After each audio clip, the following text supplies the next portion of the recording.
The spirit of adventure has always called to you, and now you are ready to answer. The 17th century is an era of exploration, of wonder, and of plunder.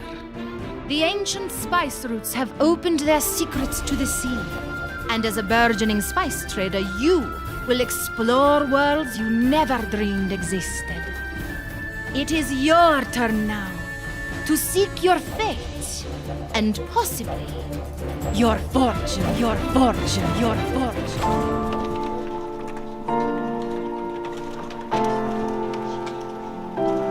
Algebra 1 is the most failed course in middle school, in high school, and in college. I'm not really sure what a function is, to be honest. I guess a function is kind of like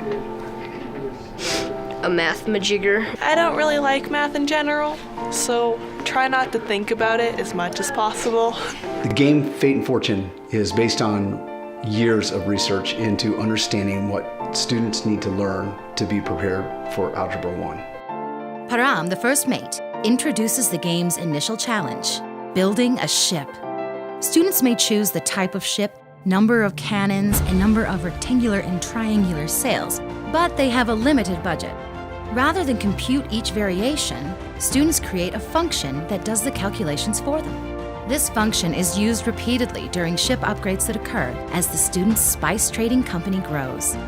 In Fate and Fortune, the game anchors the concept of a function into a reality that the students can understand, and the system handles the computation for them, much in the same way that we might develop a function and use that in an Excel spreadsheet.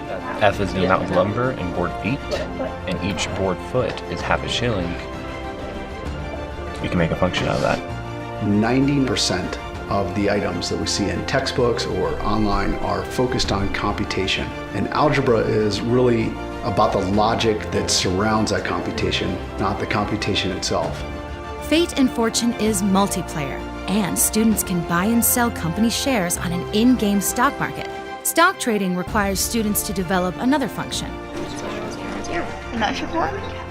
Oh, look at that. You submit offer, and then somebody can buy some first. That logic that surrounds the math computation is the central key to understanding algebra. And the learning moment comes for students once they have developed that logic and now see the benefit of having done so. This was actually really fun, and it kept you engaged. It was really good in that sense. In Phase 2, students will sail around the world, learning 10 core concepts essential to understanding algebra. The big breakthrough is that a student with no prior experience in developing a function could encounter one of these very challenging problems, and through productive failure, succeed in developing a very complex function.